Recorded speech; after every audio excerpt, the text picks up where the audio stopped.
So I love going to parties, and sometimes the parties start too late and sometimes the parties end too late. So I've taken to leaving the party when I'm done partying, and I don't feel the need for a huge apologetic explanation, and all my friends love me just the same. Yeah, I used to be a big time explainer. I'm not so much a big time explainer anymore because it just got tired, you know? So how did you get to the point where you just didn't have to explain yourself anymore? And what does that even look It's a like? good question. I think it comes from having the confidence to know what's best for me and not projecting my own feelings on other people. So if people were at my house and they left early, I would say, great, they had a great time here and they're comfortable with me enough to leave when they want to leave. And I'm perfectly happy with that. But if I'm in the reverse and I feel like I'm leaving a party earlier than other people are leaving, or if I'm the first one to leave and it ends up being a mass exodus at that point, I feel like the person would be upset about that when I'm just projecting not even my own feelings. I'm projecting something on them that isn't actually true and something that I wouldn't even feel. So learning that is, I don't know why it takes decades, but learning that other people are going to be fine with decisions that I make, and I should just be able to make them. I think that back in the day when I was a much bigger explainer, I think part of what was going on for me at that time was that I felt like my true self, my authentic self, and my real reasoning for being was not good enough. Like, I couldn't say, I'm just really tired tonight. I think it's time for me to go. Thank you so much for having me. I felt like my need to go home and rest myself was not greater than the other person's need to have me there. That's what I always thought. And so I would instead make up excuses. And I would say things like, oh, well, I have to get up so early in the morning and it's just my job is making me this and that. And I put it on my job. Or I would say, I just wasn't feeling too well. So, I mean, I really think I ought to, not make you guys all sick, if I'm trying to back out of a thing. But the problem is when you make up excuses that aren't the real reason, then when they come back at you with a different, with it like a, to combat that reason, then you're sort of stuck again with, I just don't want to.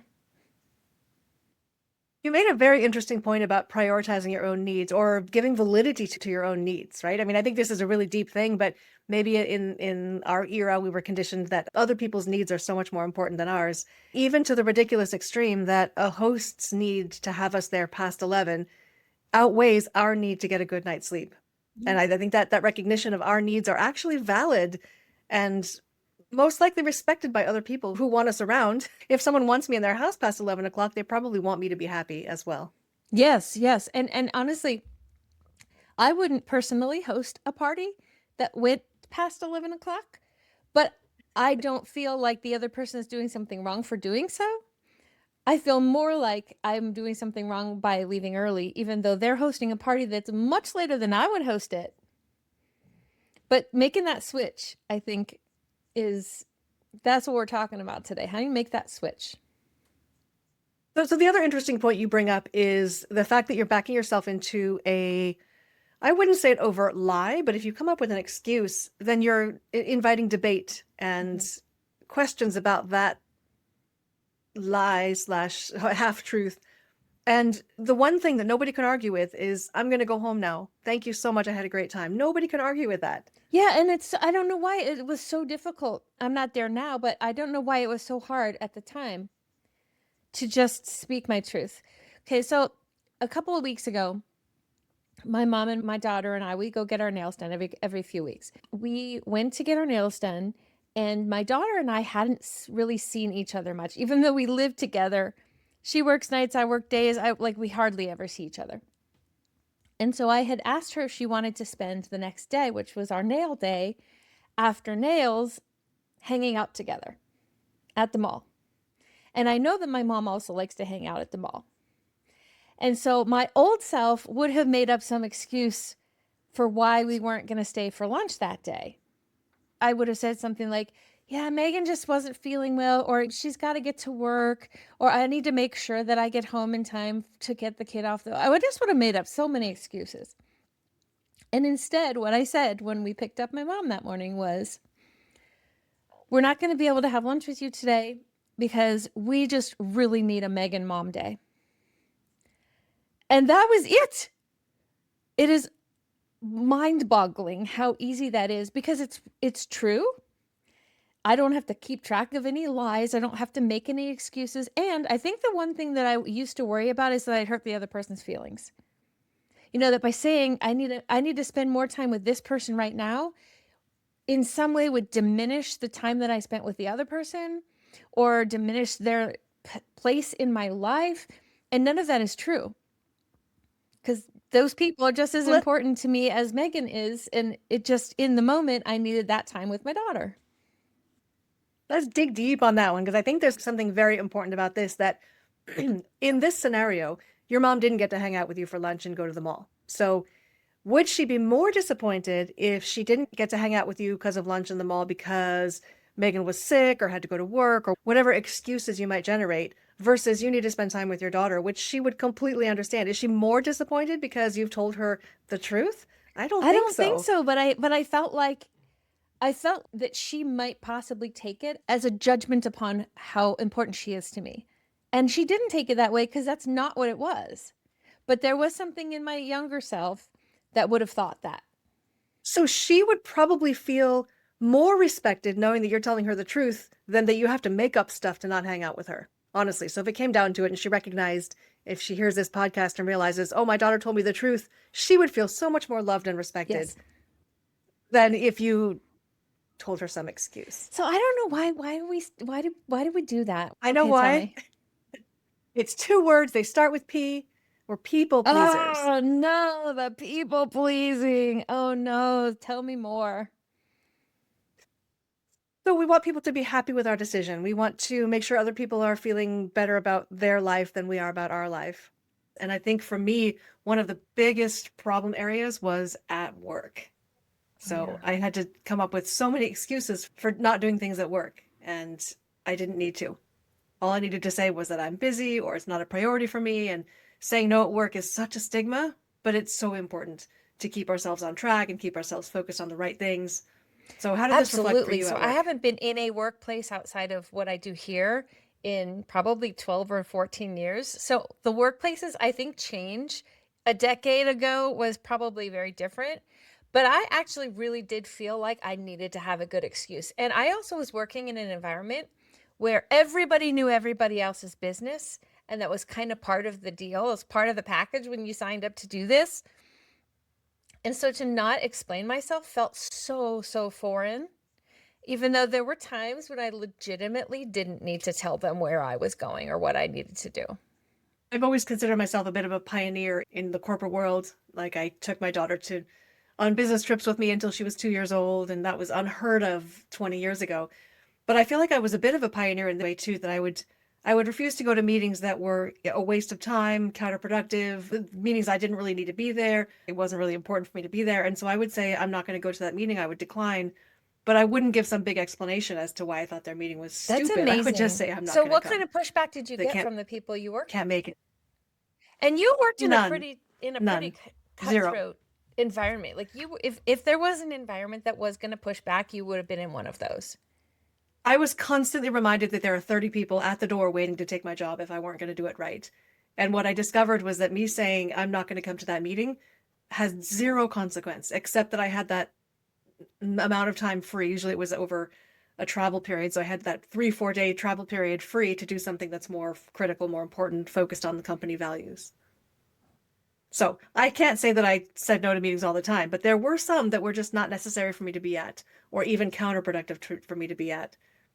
And saying no to that without an explanation That's was amazing. life I can changing. almost hear people out there who are listening to us saying, that just sounds impossible. Like, how do you do that? I can't imagine just telling my boss that I need the afternoon off and not explaining myself. It's so important to have the skill to do that. And of course, it has to be done selectively, because in a lot of industries, there are 30 or 100 people waiting to take your job. But give it a try and see what the I mean, consequences that are would be amazing selectively. because I suspect that I advise there might selectively. be some people who like what I don't want to do is encourage people to be so staunchly adamant that they don't need to give you an excuse, that they end up becoming more of a problem. So I would hate for people to hear us and think that what I'm saying is, when you say to your boss, I need the afternoon off, and they say, oh, cool, what are you doing? Just as a matter of conversation. And then you respond with, I don't have to tell you that. That is not what we're talking about. Oh, no. That is problematic. That's just you being a bitch. Don't do that. I'll clarify what I'm saying. I'm not saying you should decide to attend fewer meetings. What I'm saying is that if you're not going to attend that meeting, you don't owe them some vast explanation. You don't have to make up an excuse. Your real reason for not attending that meeting is quite valid, even if you don't give a long explanation about it. So if you have something else to do, you have a bigger priority, just say, I have a bigger priority, period. And no explanation, no description of what that priority is. So I'm not encouraging people to not go to the meeting. I'm encouraging them to not make excuses when they're not Agreed. going to go. And I'm not encouraging people to be so adamant that they cause themselves a problem when there may be occasions when an explanation is warranted. But if that's the case, then use the truth as your explanation. And you don't need to go into great detail. Yes, Right? If exactly. you have to take off because you have a doctor's appointment, and you need to tell your boss, I have a doctor's appointment, you don't need to go into great detail about what kind of doctor and what ailment and, what kinds of things are going on with your body. They don't need to know that. They don't. If they're your Yeah. best friend, obviously say something. But in general, I think that the succinct truth is going to set a lot of So us free. here's an interesting thing. What I'm hearing Honestly. in your story is that you are in a very high position in a very powerful company. And you got to the point where you put your own priorities, your own self-care above the perceived need of the company. And I wonder if that shift in you, not to need to explain yourself, might have also come along with the shift in you that recognized that that was not a good environment for you anymore. Because you ultimately left that environment to start your own thing. And I wonder if that was one of the pavements that paved that way for you, was learning that you didn't owe them X, Y, and Z and an explanation on top of it. I think that's possible. I have a slightly different interpretation and hypothesis. When I was also prioritizing being a mother and spending time with my child and not putting in, the early mornings, late hours at the company, I was learning how to say no. I was learning how to be honest about why I was saying no. And that's coincident with my rise in seniority. So I would say that learning those skills and being very succinct and honest about what I'm going to do and what I'm not going to do actually got me promoted. Amazing. That's amazing. I almost, in my head, I'm picturing your rise within the company as a thermometer, and you making these steps is getting you to rise, rise, rise, rise, rise. But then you decided and flew right past the top of that and just got out of corporate. I wonder if the authenticity that comes with stopping being a people pleaser also comes with confidence and the other things that come along with that help you succeed in the business that you're trying so hard to please people at. Absolutely. Early in my career, I would look at the women leaders because those are the ones that I tried to emulate. And almost all of them, I would say, were not warm, fuzzy, nice people. And I'm translating right now, even real time, thinking that my interpretation of them as not super warm, nice people, the same concept can be called not people pleasers. Oh. So they probably had more time to do what they're going to do. They probably had better focus. They probably had better priorities. And me as a young person is interpreting that as not kind, not in a mean way, but not sort of super kind, is also not people pleasing. And maybe this is why I would try to emulate these people, and maybe more and more becoming either less friendly or less people pleasing, being the same concept, is what led me to rise in my company. I love that. I'm revising right now who were the women that I really respected, and I can see none of those women being people pleasers.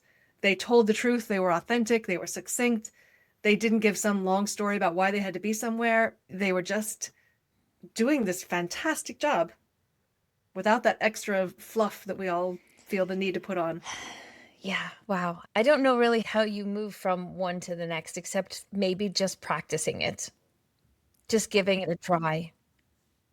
Like so many of the things that you and I talk about, it's how we frame it in our own head.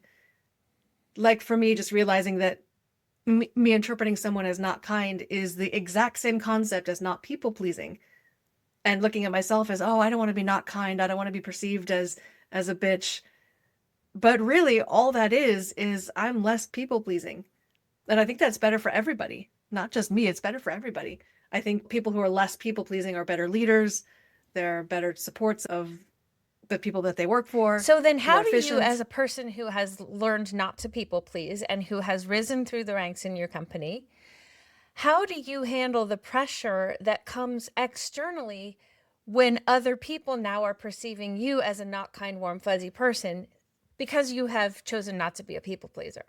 If I'm genuine with myself and frame it as I'm no longer caring about all of those inefficient niceties of me trying to put everybody else's needs above my own, above the company's, and just trying to make people feel happy and warm fuzzy all the time. If I reframe all of that into I no longer have the burden of people pleasing, then I'm proud of myself for that. And I don't know that anyone else would also not be proud of me or admire that I've made it to a place of not being a people pleaser anymore. Yes. I'm still a really nice person. I'm supportive and I'm a good listener and I'm very good to my people, but I'm not a people pleaser anymore. And I think there's a framework of carving out that piece of it, that unhealthy piece of it, and I would call it unhealthy, that unhealthy piece of people pleasing, and carve that out from who you are as a person and get rid of that part of it and still be genuinely who you are, the nice that you want to be and the supportive that you want to be and that's authentic to you, not that you feel obliged So to then do. maybe the thing that moves you towards making that choice not to be a people pleaser is also the thing that gives you the confidence not to care if other people do think of you that you're not kind. And probably you're not thinking it as much as you think they are. No, not at all. Because even thinking back to the women who I admired who were in senior positions, I never thought it was a negative trait that they weren't sort of warm fuzzy. I never thought of that as negative. I thought of that as successful and efficient and someone that if I had a problem, I could go to them and they'd be a rock. They wouldn't be, oh, I'm so sorry. They would be my rock. They would say, here's how to solve the problem. Or if you just need me to listen, I knew that I could count on them. And that's completely different than Oh, not being absolutely. kind. There's one of the things I was thinking about as you were talking is as a woman, I learned to develop people pleasing tendencies as a self protection mechanism. Because out in the world, there are times that being authentic and confident and powerful can feel dangerous, not against other people, but against myself. For example, I've heard stories of younger women who are in public or in bars or socializing in big groups, and they have shared stories that when they are approached and they say, no, thank you, to a man, that sometimes it turns really ugly.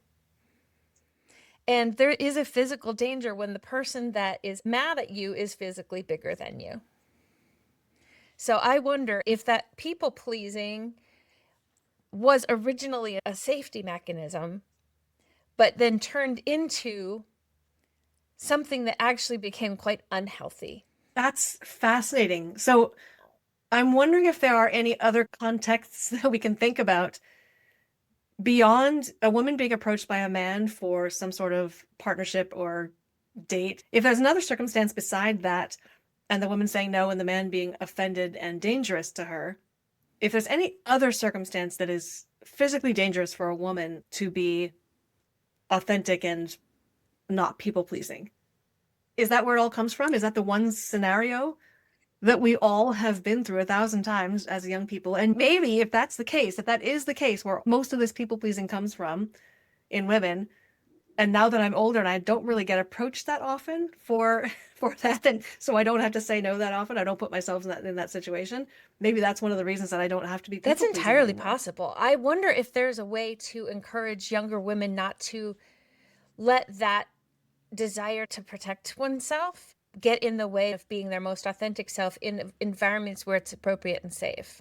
Other than that circumstance of being approached by a man who might be threatening if they're told no in a very non-people pleasing way, maybe you don't have to carry that to work, and maybe you don't have to carry that I around your wonder though friends if or your that does family. actually show up at work also though, because I wonder if there are some scenarios where when you are at work as a woman, if you say no to a man, they can make your life really miserable at work. And the danger might not be as much a physical danger, but they could make your livelihood at risk if you piss off the wrong person because you're not people pleasing. Are we jumping from not people pleasing could equate to pissing off your boss? Because I think there's a big gray area in there that we've just skipped over.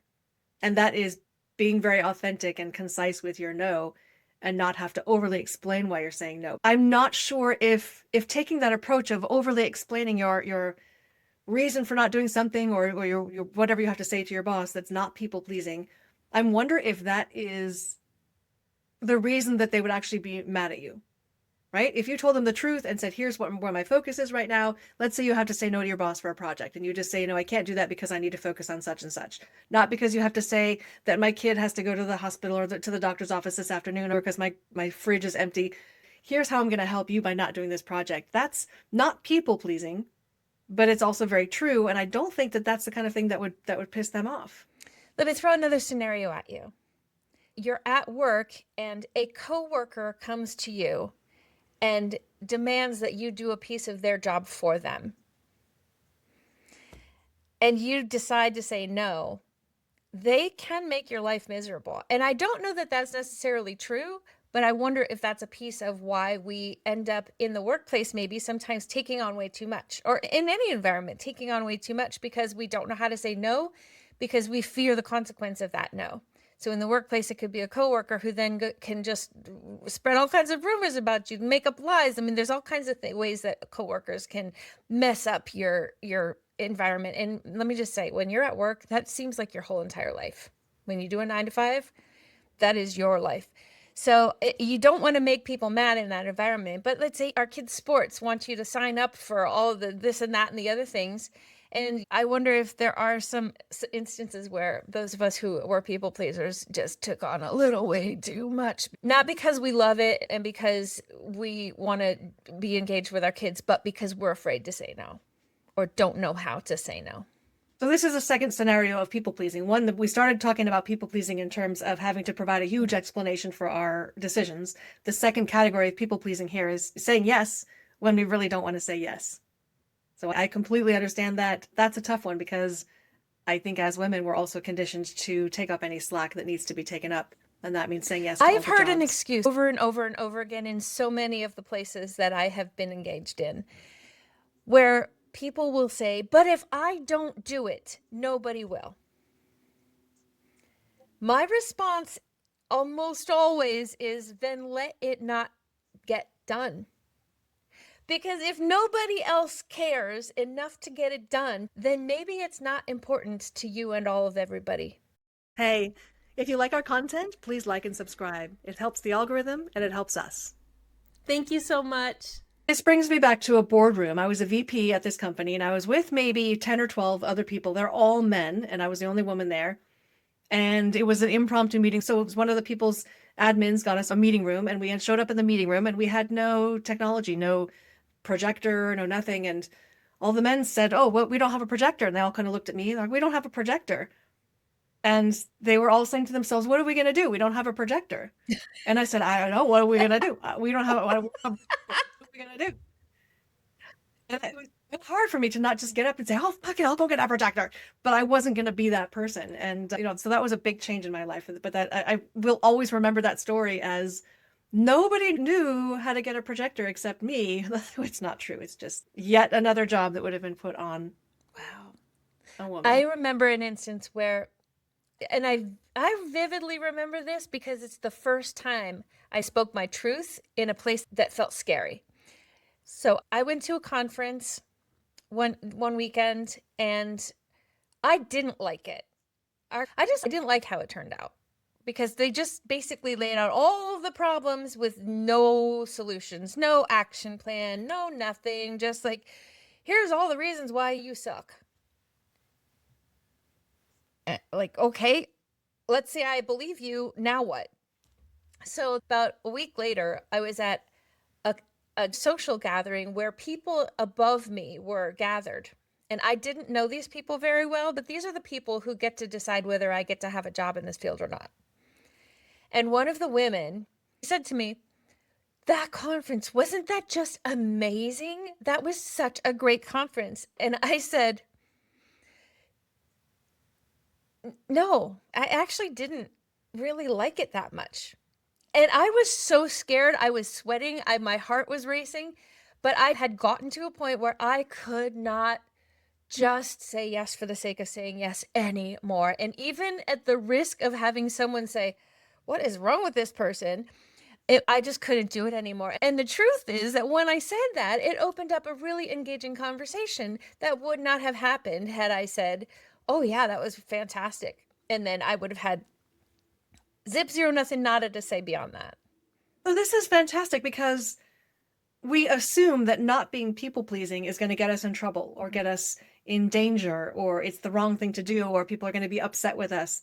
When in reality, if we really looked at what would happen if we weren't people pleasing and we were able to say no when we needed to say no, and we were able to not make long excuses about something, what actually might happen? And in your case, what happened was opening up a dialogue that was very important for the rest of your career, or it might open up a dialogue about priorities. I think the potential consequences of not people pleasing are just could be so much better than the unhealthy habit We of talk people about pleasing. this, you and I, this concept of, well, then what? And then what? And then what? This big consequence, this big, it's going to go on your permanent record. Permanent record. There is no Well, permanent record and nobody cares. But we, I think, are conditioned to have this idea that there's going to be this consequence, but I don't know that we necessarily have been given the tools to really follow through on that thought experiment. Okay, let's say I do say to the person, yeah, no, I didn't really like that conference at all. What really is the consequence? Oh, like, realistically, is it realistic that that person is going to cut me out of the industry because I didn't like a conference that they liked? Really, is that really realistic? And if it is realistic, is that really the industry for me? Right? If that kind of a consequence is going to happen, then maybe absolutely. that's a red flag telling me something. But I think a lot of the times the consequences we fear are not really realistic. Or what's worse for me was when I didn't know what the consequence would be, but it felt like it was going to be bad. Because then you can't do that thought experiment all the way through I think when we're you're stuck conditioned. with, it's going to be bad. I don't know what it's going to be. This is the conditioning of you have to be people pleasing because if you're not, the result is going to be negative to you. Whatever that negative result is going to be. But in the moment, it's so hard to think through, if I say this next thing to what they said to me, what's going to happen? I think there's maybe an opportunity Mhm. outside of that pressure. Everyone has something that they don't want to do or something that they think they're going to approach as a people pleaser. Think through all the realistic scenarios. Think through what your best friend would tell you are the realistic scenarios, not maybe what you're afraid of, but what the realistic scenarios would be before you get in that hot situation. And maybe it's an opportunity to take that risk and see what happens, and then hopefully get rewarded for it with some outcome that you weren't expecting, a And I think positive outcome. that by itself is a reward. To speak your truth Exactly. and then Exactly. it's out there is a reward in itself. And I think that we can practice small. I don't think that we have to practice, at the boardroom where all of the bigwigs are. If you're not used to this, maybe that's not the best place to do it. These are the little things they're just so stupid, but at the time they felt so big. If I was in a grocery store and if I was looking for something, and then if a person came up and said, "What are you looking for? How can I help?" Everything about me would shrink. Because I either just wanted to say, "No, no, I'm fine. I totally, I got it. No, it's fine. I've got it." Or, or feel obligated to let them lead me around the store till they found the thing that I was looking for. Both scenarios were not necessarily true to myself. But that might be a place where, okay, girl, let me tell you. So last week, I was at my favorite grocery store and I was looking for one of those little bitty Christmas trees that they had outside in the front of the store the week prior. And when I went in to get one, they were no longer in front of the store. And so I wandered the store a little bit and I was like, I don't need to have this, but it would be really nice if I could find it. So I went to the checkout and the person did come and they said, "Hi, thanks for shopping here. Did you find everything that you needed?" And I said, No, actually, I was looking for the little Christmas tree and they disappeared and came back 30 seconds later with the little Christmas tree. And I got my Christmas tree. So then And you the got your next Christmas day, I tree. had to go back again with my son because he came over to my house to cook something for a Friendsgiving that he was going to be attending. And we were getting ready to make dough.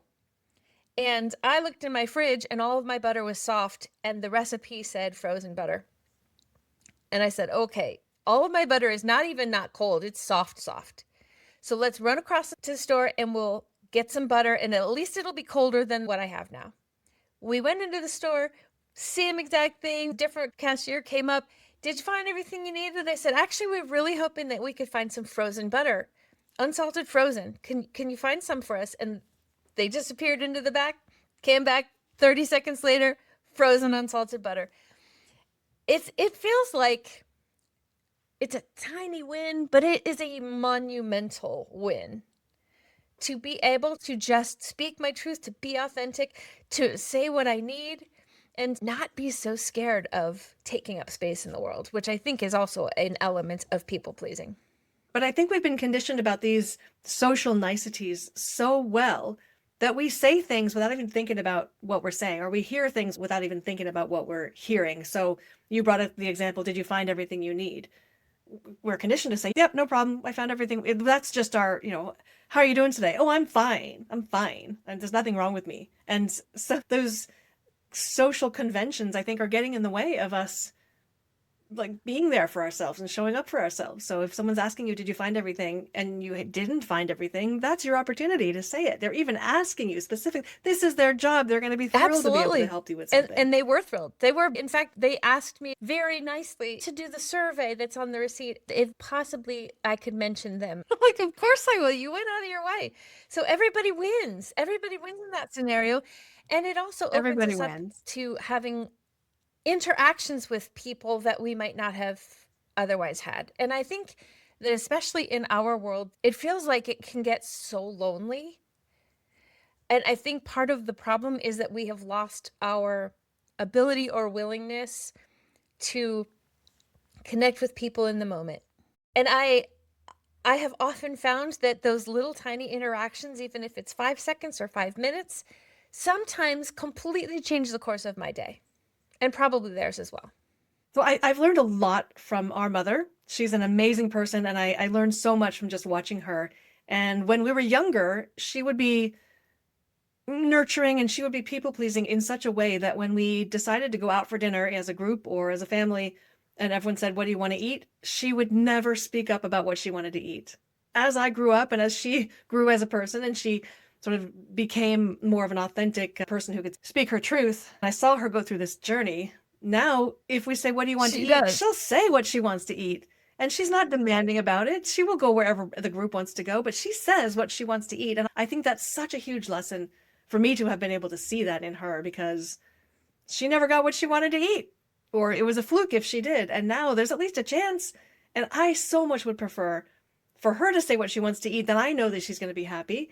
And of course, that I learned that I say what I want, even if I'm not demanding about it and I don't get what I want, at least I've said it and it's in the Thank air. you for sharing that story. I've also noticed that with our mom, that she will speak up. And what I have found is that I find her a far more interesting human being now that she speaks. Obviously, because we were little kids and Yes. we didn't really know her when we were growing up. But I find that to be true in all arenas of life, that when I am engaging with people who are speaking their truth, I find them to be far more interesting than people who only lean on the niceties. It's so true. And I wonder if the people who speak their truth and are able to speak their truth with confidence, and again, in a nice way and in a way that's not demanding, but that I'm being an interesting person and discussing what I want out of my life, that could come across as confidence and competence. And that might be what people are looking for Mm-hmm. to promote. So, what I've also found is that I think wrapped up in that being a people pleaser is also wanting other people to see your point of view, right? You don't want to be too demanding. You want people to see your point of view, and therefore you offer this gigantic explanation. And maybe in many cases, other people are never going to be convinced of your point of view. And I think this is something that comes out frequently in relationships, that someone has completely closed off to your point of view, and no matter how much we articulate and find the right words and practice that that conversation in our own heads and in our own bathrooms, that person will never be convinced of that thing. And I think that's a major problem in relationships. What's your experience? Right? I have a lot to say Right? on this topic. This goes deep. We go deep when we talk. I remember the very first time the concept came in front of me that the person that I was trying to find exactly the precise, exact right way to say it so that I could explain myself, because clearly I wasn't explaining myself properly. But if I could just find exactly the right words and exactly the right way to say it and make sure that I did it in a timeline, that person was never going to get it because they chose not to get it. They were never going to understand me because they didn't want to understand me. They chose not to understand me. And I think on some levels, they probably understood a lot more than they were letting on. They just didn't want to have to admit it for whatever reason. And I very distinctly remember the first time that concept came through. And it was mind-boggling to me because it completely freed me from the burden of having to try any more. I don't think it was lack of understanding. I think it was lack of agreement. I feel like it was a lack of care. Don't care. Don't care about you. Right? Don't care about you enough to understand Right. you. Or if I understand you, I don't care enough about you to have a conversation about whatever the topic is. Or this is my point of view about you or about this topic, and I don't care what reality is. I want to hold on to my view of that Yes. topic. Yes. Mm. So I personally spent a long period of my life not breaking up with someone because I thought that if I were able to articulate exactly what my issue was, that he would change in some way. And that was never going to happen. And then the longer I tried to, in a very cogent way, point out what I wanted to say, the longer I stayed in that unhealthy relationship. If you are listening to this and you are regularly having those conversations with somebody in your head 1,000 times before you have the conversation, and then another 1,000 times the way you wish you'd said it after you've had the conversation, that is a huge red flag. It's a red flag if you're having conversations in your head to practice what you're going to say, because you know they're not going to understand, care, or want to admit the truth. It's just that insidious. I would say too that it's not just in romantic relationships. In any scenario, if you are having to practice conversations because you expect that they aren't going to get it or aren't willing to get it, you've been down this road so many times with this person that you already know the reaction that you're going to get when you say something. So you try to recraft it. That is a bad sign. Maybe it's a great opportunity to practice that conversation in your head with a trusted friend. Maybe not your bestie who's going to have your back no matter what and going to want your relationship to work. Maybe someone who you respect and trust, who's maybe in your wider circle. Have the conversation that's happening in your head with that other person. Just share your thoughts and see what their reflection is. If you're really unwilling to do that with someone else because you know exactly what they're going to say about this conversation, then that's really telling. That takes us down a whole nother road, which is that a lot of times I find that it's not that people don't know that it's a red flag. It's that they don't want to look at it. Why not want to look at it? Who wants to look at a red flag? It's a comfortable relationship, or it's a habit, or you have kids, or you have financial instability without them. And there are so many reasons to not want to look at that red flag. But the truth is that red flag will not go away. And you know that it won't go away. Yeah. And it doesn't get better, it gets worse. Unless you are in the practice of speaking up for yourself, doing less people pleasing, standing in your truth and in your authenticity, and speaking your truth. The more you practice those traits, the less tied to that toxicity you feel. It could be in that you're creating your own boundaries around how that other person interacts with you, or how you feel about how that other person interacts with you, while knowing that that other person will never change. And they might change for a short period of time, the love bombing, whatever we want to call it. But long term, you've been down this road before. We all know, we all have been down this road many, many times with the same person, and we know that the ending is not going to be different. But if you are able to establish your boundaries around how you're going to be affected by that, I think that's a huge, healthy step. Yes. Yeah. And again, I would reiterate, this is not necessarily only limited to romantic partners. I think that there are a lot of people in our lives that we spend way too much time crafting what we're going to say, how we're going to say it. It could be parents, it could be coworkers, it could be children, it could be friends, it could be friends of friends. There's just not enough time in my lifetime to waste any more time doing that. I learned something fabulous. And my first reaction of learning this amazing secret was kind of a negative feeling in my stomach. And then I had to rephrase it and realize this is actually huge and wonderful for my life. Okay, are you ready? We get to choose who we spend time with socially. We can choose it? Right? Those toxic that we don't get along with very well, we don't really owe them a whole lot more than just love and support. We don't owe them our time. We don't owe them to spend all the time with them. We don't owe them to have them drain energy from us. And that's a scary thought. It's a scary decision to make, but it changes everything. We get to choose who we spend time with socially. I think I have always been a little bit afraid that if I were to limit my time in a relationship, that I might change my mind later. And then I will have blown it. I will have burnt that bridge. Usually, however, by the time I get to that point, I'm walking on a rickety ass bridge anyway. Like it's about to fall into the river anyway. You know, at that point, I'm probably better off choosing me and choosing my time and choosing other people. There's almost 8 billion people on the planet. And I limit myself to the handful of people that suck the life out of me. No, thank you. I don't anymore. I once did. Right. I guess it's conditioning again that we've got to be the nurturers and the one who are there for everybody. And sometimes they have other people in their life, and we're not suggesting to be dismissive and cruel in any way, but I don't think our community of listeners is going to react that way at all. But there's no reason to drain our own energy for people. I can hear some people pushing back and saying, yes, but it's just not good to give up on people. And my response to that is, it is not giving up on people to choose how you spend your time in a different way. You don't have to obliterate them off the planet to stay healthy and have healthy boundaries.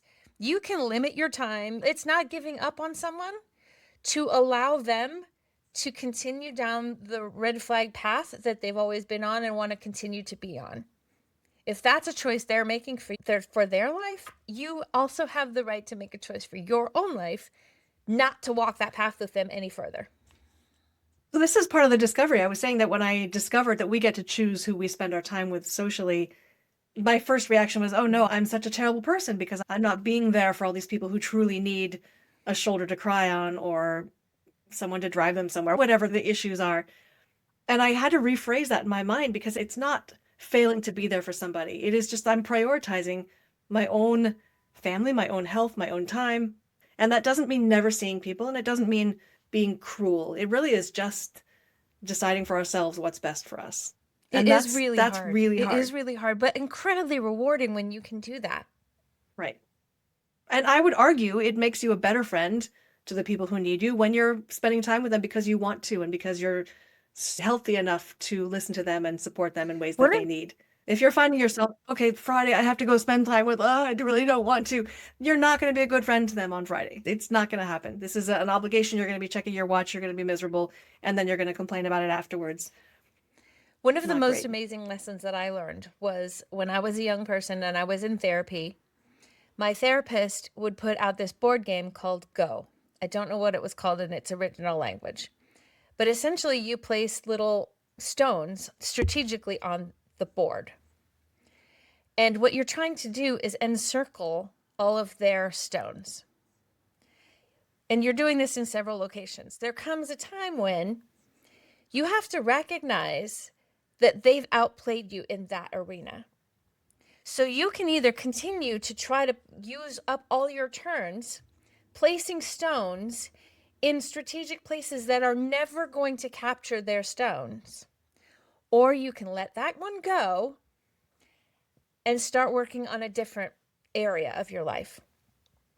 That was mind blowing to me because it gave me permission to see that I had the ability and permission from the universe not to continue to place stones in places that was never going to get me to my goal.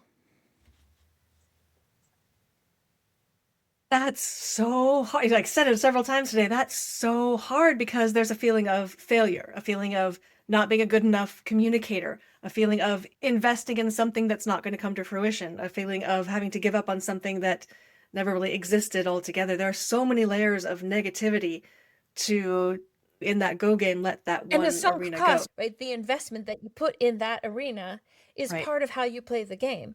And choosing to move elsewhere, and again, in real life, choosing to spend time away from a toxic person in order to spend time with someone healthier does not mean that the time that we spent with that toxic person was all a waste. It's just all meant for nothing because all of it was a part of the process of learning and growth and self-discovery and moving forward in life. It's not wasted time.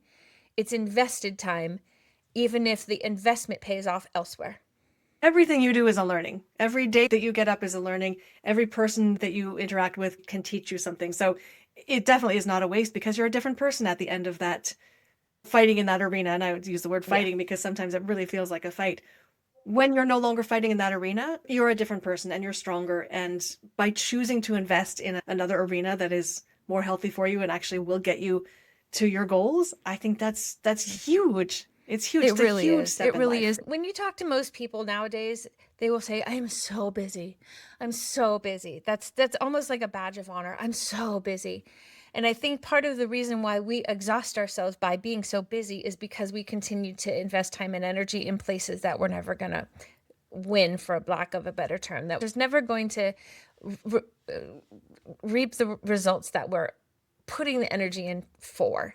I think a lot of us can stop being busy when we start to kind of prune away some of the things that we're spending our time on that are not necessary and not helpful. So how do we make that decision that that arena is no longer going to be fruitful and convince ourselves? And we're so tied to trying to convince ourselves that what we think is real, even though we know in deep in our heart that it's not. How do we get to that point of saying, okay, I'm going to start investing elsewhere and let this one go? Wow, that's a great question. I think it's little baby steps.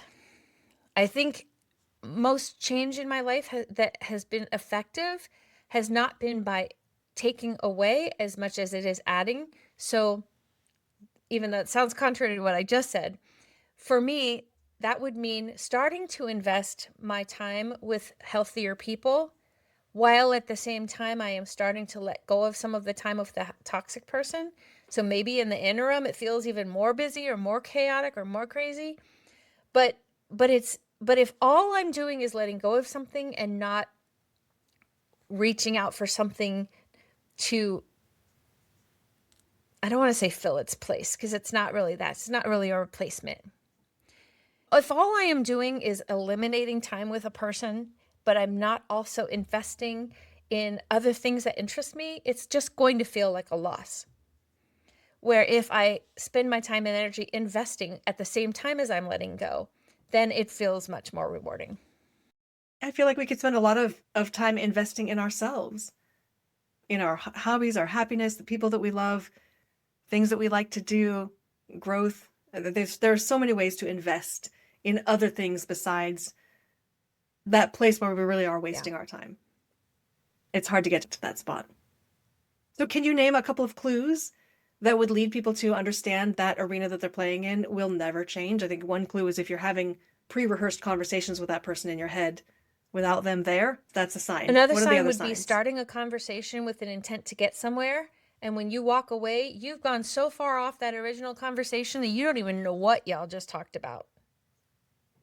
I think another sign is having the exact same conversation with that person over and over again, expecting something different from Yeah. them. I think another sign would be just that dread of having to have conversations with that person that are outside of day-to-day chitty-chatty things.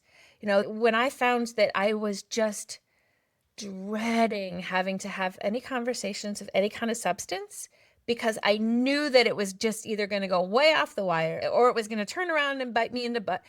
When I had that dread and that exhaustion, that's a huge sign for me.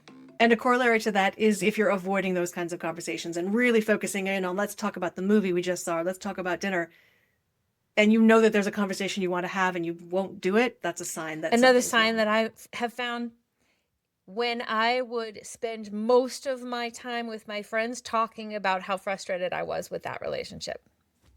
Another sign similar to that is if you are embarrassed to talk to your good friends about what the conversation is that you need to have with that person. If you're embarrassed about that, that's a If you're sign that making something's going excuses wrong. for that person to your friends, oh, they didn't really mean that, or you Yes. misunderstood, that's a sign. I wish I had a Well, good we've solution. talked over several good solutions. We've talked over several good practices that can get you in that direction. Just making a choice, being aware, cultivating an awareness about yourself and how you interact with the world, making a choice for yourself, not to people please, not to over exert yourself because you don't know how to say no, not to engage in relationships that simply are never going to be healthy.